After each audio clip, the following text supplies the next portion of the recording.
Jim fell. And when I went to him to see how I could help, that was just my driving force. How can I help you? How can we get you up?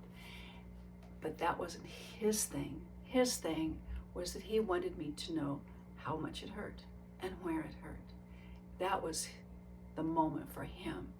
So I dug very deep and let go of that push to make things happen and let him lead the way. And it all worked out fine. Hi, I'm Jeanne, and today's reflection is fragile feeling. In my journey with Jim, making a hard decision about a weekend visit, I mentioned I'd entered a fragile feeling time, and it was affecting my choices. It was a spontaneous statement that later made me wonder what that meant to me and what caused it. I wasn't feeling fragile as in weak or diminished. It didn't feel like an emotion calling for help. I wasn't even sure fragile was the right word for what I was experiencing. I wasn't feeling frail, crumbly, or delicate. None of these described my state of mind, but I did realize I'd been putting my hands in front of my face and hiding behind my fingers, sighing a lot. Exploring this made me realize this journey with Jim has taken me into energies with feelings I've never experienced, and there's only inadequate, earth-dwelling words to describe and understand them.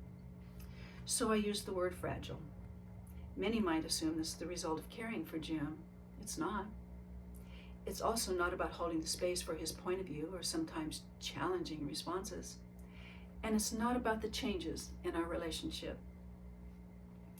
What makes me feel fragile is being in a wash in a myriad of emotions this journey has brought, while asking myself to show up as usual.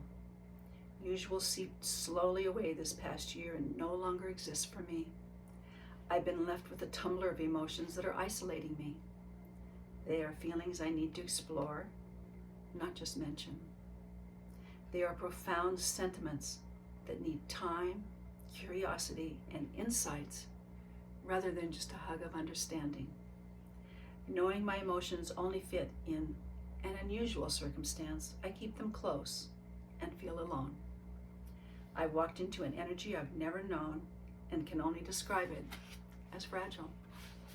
Meanwhile, in my earth-dwelling world, responding to the people using Jim's probiotic elixir feeds my joy. What was once a steep mountain to climb has become a sunny meadow of experience. So far, everyone has been completely accepting of me filling the orders and answering their calls and questions. And what a collection of delightful users Jim has gathered. I'm not at all surprised that he attracted such lovely, appreciative people as he shared his passion to make a difference. Glad you're with me. If you'd like to continue, you can hit the subscribe button, or you can find this book in the description. There's a link there. Or you could write to me, write in the comments. Tell me what you're thinking. What is your experience? What would you like me to talk about? I would love to know any of those, anything that's on your mind.